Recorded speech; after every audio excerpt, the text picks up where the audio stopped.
You will get your report, but we'll continue deploying people who are capable. Inhlangano letiphikisa ke eParliament tibe nenkulumo mbikiswane ngenkulumo yebunjalo belive lethule ngumengameli Cyril Ramaphosa evikini lelengcile. Now the DA expects the ANC and its newfound love for the rule of law to abide by this ruling. I-Democratic Alliance iqinisekise ukuthi i-ANC ibekele ukufikela kumhla ti-14 kulenyanga leSetulu kolomnyaka ukuthi ikhiphe lemininingwane yelihlelo lwayo lekuthunyelwa ngebulunga balenhlangano esikhundleni tembuso. It was nice to see some fights. I think the coach asked for some fights coming into this test and I'm glad.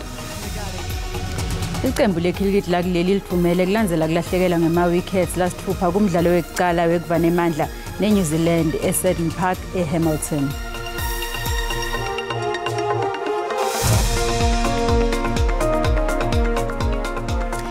Naku plus finyelela khona sikubingelele mbukeli sikwamukele Tindzaba teSiswati le-State Platform like SABC. Ungakhehla ke mbukeli ukuthi le Tindzaba tiyatfolakala ku YouTube, X na ku Facebook. Tinhlangano letiphikisa ke eParliament tibe nenkulumo mbikiswane ngenkulumo yebunjalo belive lethulwe ngumengameli Cyril Ramaphosa evikini lelengcile. Letinhlangano tisebenzise lelithuba kuheha abavoti njengoba lelive liyakhethweni. Tisole inhlangano libusako taphinze tanxusa abavoti ukuthi bangayivoteli. I-ANC itiphendvulele yathi kunyenti lekwendile kuletha njinjo kuleli. Kuqalela iqembu le-ANC kubeke mavi. Lethite lesibonelo saTindzaba sifake ekhatsi kulusana nekumbiwa kwemcebo waphasi ngalokungemthetho. Tiphekula tikhuni letitfolakala emkhakheni wetekwakha ngalesikhathi likomiti lelibumbene ekutiphatseni kahle nesimilo semalunga eParliament liswinye emalunga langemahlongandlebe. We are confronted with acts of racism carried out by groups of whites who cling to an old apartheid flag that is outlawed, swear allegiance to a past that was discriminating and declared as a crime against humanity. Lamanye emaqembu laphikisako ayichithile indzaba yemphumelelo yaTindzaba athi ayiphatheki. Ganzi aphinze athi lelive kumele lihlengwe kulokucinywa kagesi lokuchubekako. Lizinga lelisetulu lebugebengu kanye nenkhohlakalo kulokunye. Mark your calendars. In just 4 days' time, we will find this president's fingerprints all over cadre deployment and state capture. Kepha i-ANC ithi kuthunyelwa kwebantfu ngebulunga balelicembu etinkundleni tembuso kulethe inguquko lenkhulu, ikakhulukati emahhovisini esive lekufaka ekhatsi lihhovisi lekwahlulela. Run to court, do everything, but the reality of the matter is, we will do it. You will get your report, but we'll continue deploying people who are capable. I-IFP ithi lo mthethosivivinyo lomusha we-NHI inhlekelele nje lemele kwenteka ngako mengameli Ramaphosa kumele ngawuphumelelisi. Let us not pull wool over our people's eyes and pretend that the ANC is the only party that can protect South Africa and do what is best for her. The ANC only serve ANC. I-Freedom Front Plus ithi tatibutela mathupha imibuto yayo. I-UDM icele Ramaphosa ukuthi ake abukisise ludzaba leti-70 temayini kanye nalabo labekadze basebenta etifundzeni tebantfu belibala lelimnyama lebetabiwe ngumbuso wengcinzetelo. Omakhulu notatomkhulu balentwazana kuthiwa nguTindzaba bafuna imali yabo ababeyicontribute kupension abalwinani banikeni imali yabo abantu. Niyeke uthatha imali ze-pensions beef up BE companies. Lenkhulumo mpikiswano itawuthatha emalanga lamabili kanti mengameli utatiphendvulela ngalwesine. I-Democratic Alliance iqinisekise ukuthi i-ANC ibekelwe kufikela kumhla ti-14 kulenyanga leSetulu kuwo lomnyaka ukuthi ikhiphe lemininingwane yelihlelo lwayo lokuthunyelwa ngekwebulunga balenhlangano etikhundleni tembuso lokuthi angemva kokuthi inkantolo yemthethosisekelo icithe isicelo se-ANC sekungafuni ukukhipha lemininingwane. I-DA ithi nangabe i-ANC yehluleka kuloko itawubona leso samengameli waphambili Jacob Zuma nakatawuboshelwa kwephula umyalo wenkantolo. Siyangekusondzela isikhathi se-ANC sekuthi inikede i-DA yonke imininingwane yayo lihlelo lokuthunyelwa kwabantu ngebulunga balelicembu etikhundleni tembuso ngesikhathi imengameli Cyril Ramaphosa ayinhloko yelikomiti. Lempumelelo kamuva ingxenye yemitamu i-DA ukuthi luhlelo lwe-ANC lubalulwe njalo ngahambisana nemthethosisekelo. I-DA ithi kungasebenzi kahle kumabhizinisi embuso nokugwamandva kwamandla embuso kubangelwe ngiwo lo mgomo we-ANC. Now the DA expects the ANC and its newfound love for the rule of law to abide by this ruling, to expose its dirty cadre secrets, and how Mr. Ramaphosa's committee laid the foundation for state capture and collapse that we have witnessed across the country. Kepha-ke ngabe le mininingwane isekhona yini? Ngaphambilini ubufakazi babengamele Cyril Ramaphosa kukomishana lephenya ngekugwamandva kwamandla embuso baveta kwangathi ayikho kahle le mininingwane. Ascribe that to rather unfortunate record-keeping processes, because in the main, the ANC has so many meetings, one after the other, so many committees, and I think those who are in charge will just take notes and just record a decision, and it's then communicated. 2023 kafishane nje emva ukuthi ANC yehluke kwesibili enkantolo kubedwa inqumo loludzaba iSABC yafuna kwathi lukhumela icembu mahlenga ibhenga umtsiri ukuthi ngabe ikhona lemininingwane bhenga umtsiri wabeka kanjena. The records, do they even exist? The records dating back to 2013. The ANC has got its own documents. That's my response. Okay. On any ANC business, but those are internal documents of the organization. Let's say you weren't successful in the Concord bid. Would you have records to hand over to the DA? If we're not successful, we will go back to the drawing board. Aphendvula lesinqumo sakamuva sekantolo nomthethosisekelo bhenga umtsiri ukuthi ANC itasibuketa lesinqumo ukuqinisekisa ukuthi isilandzela ngendlela efanele. Ikhuluma kunkhulumompikiswano enkhulumo ebunjalo belive indvuna emcebo phansi kwedamandashi ithi i-DA itayitfola le mininingwane. We will do it. You will get your report, but we'll continue deploying people who are capable. Lena-ke inkhulumo leveta kwangathi le nhlangano ye-ANC ayikadumiseli kuluyekela lohlelo lwayo. I-Action SA imemetelele laba labatawungenela umbango wetikhundla tabondvunankulu eFree State, Mpumalanga kanye naseMpumalanga Kapa. Ngesikhathi akhuluma nebeTindzaba umholi walenhlangano Herman Mashaba uthe kude batfole ngetulu kwa 50% kumele batfole baholi labacotfo. Nyakenye le nhlangano yamemetela labo lefise ukuthi bayibondvunankulu etifundzeni letine lekuLimpopo, KwaZulu-Natal, Northwest kanye neNtshonalanga Kapa. Lo mholo Action SA uthi labo labatawukhethelwa kwabondvunankulu eGauteng naseNtshonalanga Kapa batawumenyetelwa kulamaviki latako. I'm not in politics to be a member of parliament in opposition. Honestly, I've not left my business and not earn money. I have to depend on my wife and my family to support me. Yeah. So I'm not interested in being in opposition. I want 50+1. That's my target. Yeah. I want outright majority, and I want South Africans to give us outright majority. But is it realistic?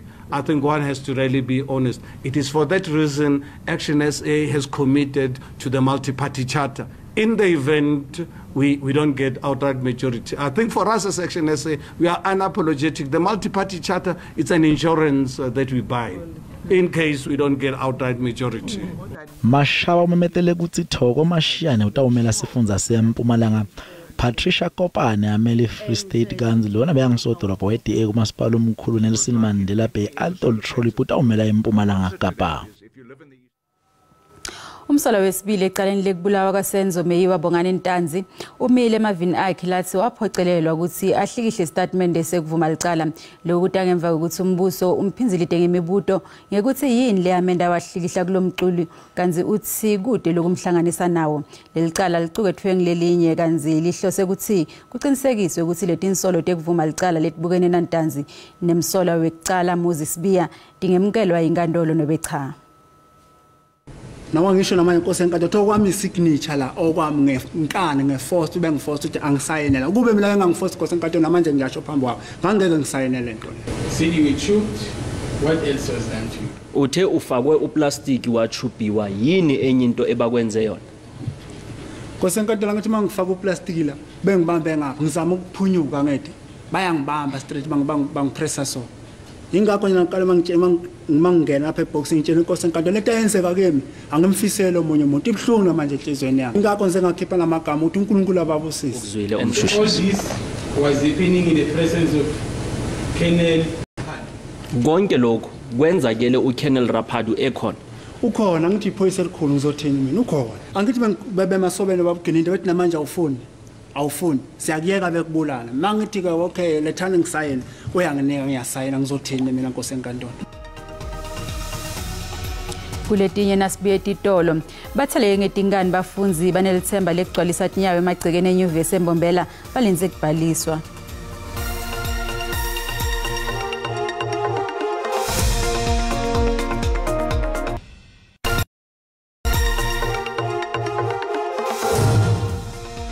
Asikwamukele mbukele esigabeni sesibili seTindzaba teSiswati nasanza kungena tisekhona ukhethe kahle hlala nathi Batheleke ngetingane bafunzi banelithemba lekugcwalisa tinyawo emagcekeni enyuvesi eMbombela balinze kubhaliswa linyendi lalaba labafaka ticelo nyakenye lafaka luhlini lekulinza kwase kuthike labanye batebhalisela bona matfupha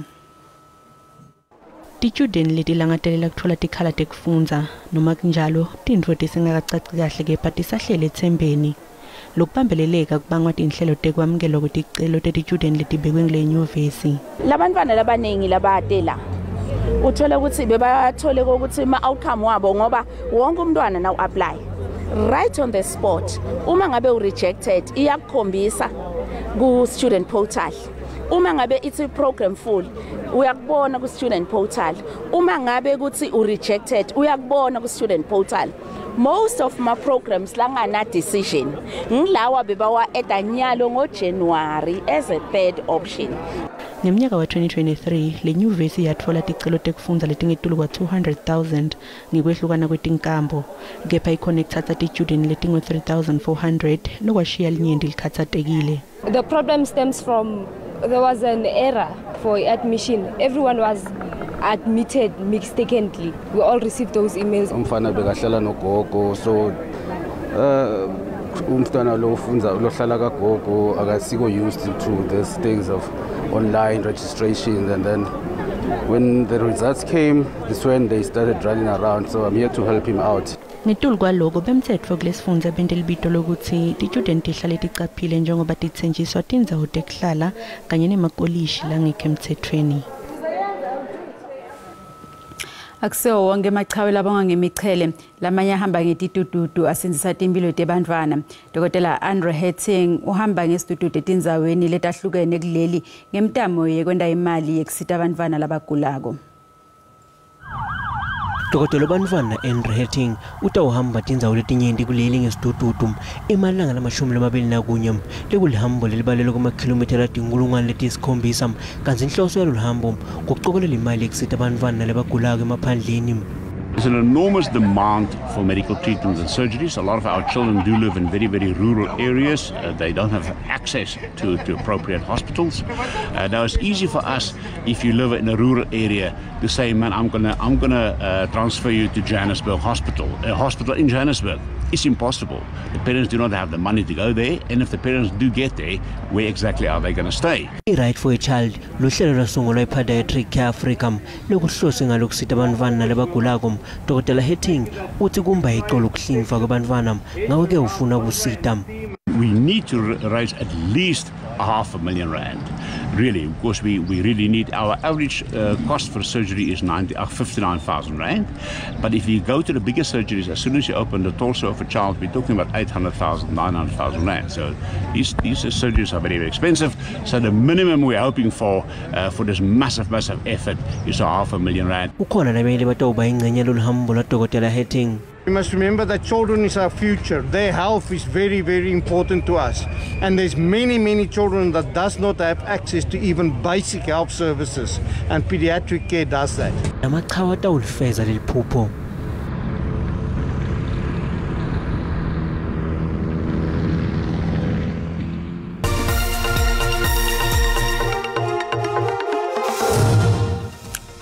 kanzi-ke etimakethe etimali elirandi lehlile nalicathaniswa netimali takulamanye amave.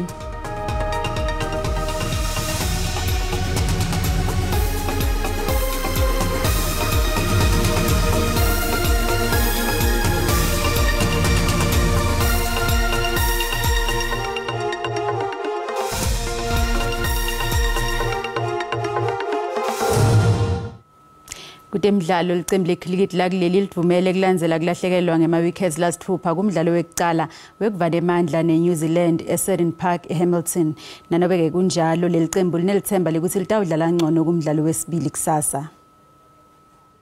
Ngemuva kokuphumelela ithosi yakhetha kubhetha kuqala iProteas ayikawuqale kahle lo mdlalo uyekhefile amaProteas anemarans lango-63 ngemuva kwamawikhethi lamathathu. It was nice to see some fights. I think the coach asked for some fights coming into this test, and I'm glad we showed lots of fight, especially at the end. I think Sean and Patches batted really well. And yeah, I think going into tomorrow, I think it's an important first session.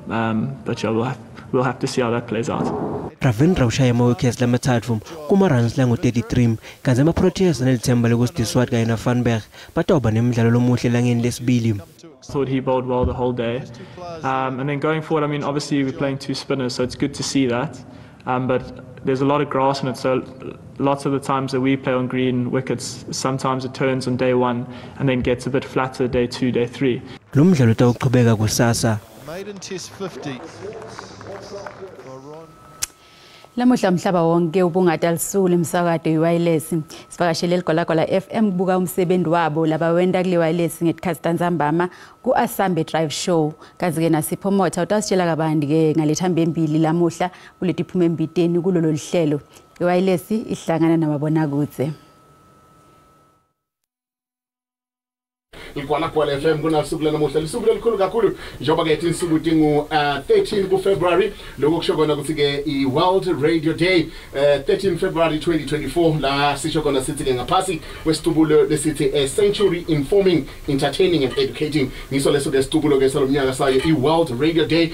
Kubuka nje ukuthi umsakado uninje kangakanani kusukela la wacala khona kuze kube namuhla khulu kakhulu ikakhulu kati ku radio nje ngani ke ngoba sesibukane netinto letifaka ke ekhathe ama podcast sesibukane ne social media lokusho ukuthi i-content yethu ezibasakati kufanele ke njinje ikwadi ukuthi ke ilwisane nalama mediums lamasha lasavelako kulesikhathanyalo kutemidlalo senzo ngabe mhlawumbe kutshintshe kanjani kunjinje kakhulu njengoba nathi World Radio Day akuphelele lapho kuphela kuphinde kuhlangana leyo mindaba lekhulu sifundzisa bantu balandzela temidlalo iRadio ukhumbula ukuthi katheni vele bebancike kuyo kakhulu labaningi baseta lapha nema television ngilapho bebahlala bathamele khona umsakado balalele temidlalo ibhola letinyawo ngento lebeyibumbana abantu baseNingizimu Afrika naso ichubeka siye kuumnyaka wa1994 siyakhumbula ukuthi lapho eNingizimu Afrika yabuyisela khona kulo temidlalo ngemva kokuthi sibe naleyo apartheid kepha lokuningi bebakuthola emsakadweni nakufika kulo temidlalo iboxing ngiyo lebayicutela kakhulu ebeke ngengamelo la eNingizimu Afrika babe Nelson Mandela. So namhla sesifikile abantu abaningi bangakhona ukuthi imidlalo bayistreame live sekunako SABC Plus uyabona ukuthi se evolve kakhulu kabi lapha la Tindzaba ye-radio kungako sithi 100 years lapho sifundisa khona sathi sabantu kakhulu nakufika kulo temidlalo.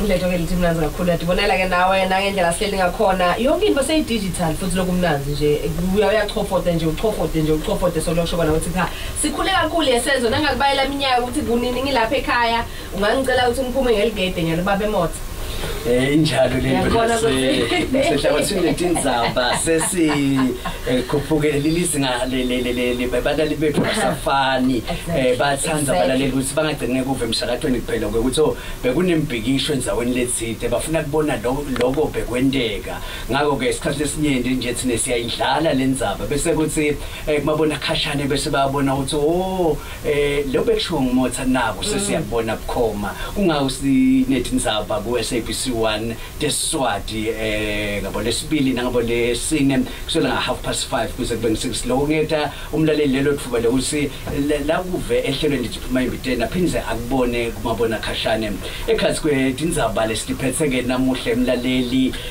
nobeqinisweni lishonile mbukeli ikhasi kodwa indzaba lethamba impilo ehlelo liphuma imbiteni namuhla bafundi labanyenti labayoneshisekelo ke yekufundza nobe yekuchubeka netifundo tabo lapha enyuvesi yakulesifunda seMpumalanga University of Mpumalanga bavumele kulandzela ukuthi ke ticelo tabo tingaphumeleli tekufundza lapha ke nobe lechubeka netifundo tabo kulesikolo ngetulu kwaloko umlaleli utawuva kabandi nganayi letsinza ke la sikhungo lesibuleleke temigwaco kuleli iSandral le besibambeke umhlangano nabosomabhizinisi labasakhasa balapha ke enkomazi bachaza ngemathuba lakhona ikakhulu ke la kubosokonileka kuze kuthi nabo njengobe iSandral ibhizi lapha ke enkomazi mbukeli nguledina letiyeke tindzaba longathlinzela ehlelo lethu kuma imbiteni kuligwalagwala FM. Sibonga Tindzaba ekwalakwaleni sikubutile ke nawe mbukeli ukuthi njengoba lamuhla World Radio Day ingabe inganani inzima lidlalwa ngumsakade empilweni wakho umbono wakho uyalandzela. Idlala indima enkulu kakhulu iradio empilweni yami. Andihlali ngaphandle keradio. Ndivuka ngayo ndilala ngayo. Lidlale indima enkulu kakhulu empilweni yami ukulwa uxinzelelo lengqondo.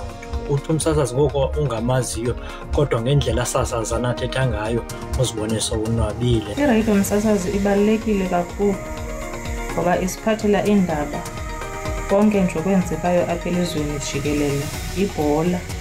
Kubaleke kakhulu umsasazi ungathumela ngaqani nobalisa ngeradio.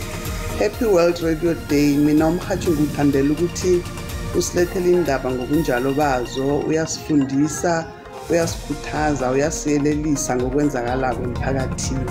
Kimi umsakazo ubaleke kakhulu ngezathu ukuthi umsakazo uyakwazi ukuthi ukuthathe ukubeke ngamehla engqondo noma kuthiwa into awuyiboni kodwa uyakwazi ukuthi uyibone ngamehla engqondo ngenxa yomsakazo. Imvamisa umsakazo ke futhi into engiyithandela yona ivamisa ukukhuluma into eyiqiniso neyenzekayo eSouth Africa. Radio zisize kakhulu sizwa khona la ezradweni kuba kune strike kuvalwa indlela kuchiswa ngamatayeri kunabantu abashaya imoto zabantu ngamatshe sizwa khona la eradweni nesikhathi konke njena iradio yas-update danke radio. Mbono ke umbukeli SABC ngeke twesa kuphendula ngawo. Dingawukele besiphathe tona namuhla siphinde sihlangane ngalesine enzaweni lefanayo ngesikhathi lesifanako ungaphuthelwa ke delimi lesindebele kusasa into zakhe ukhona nesimo selitulo.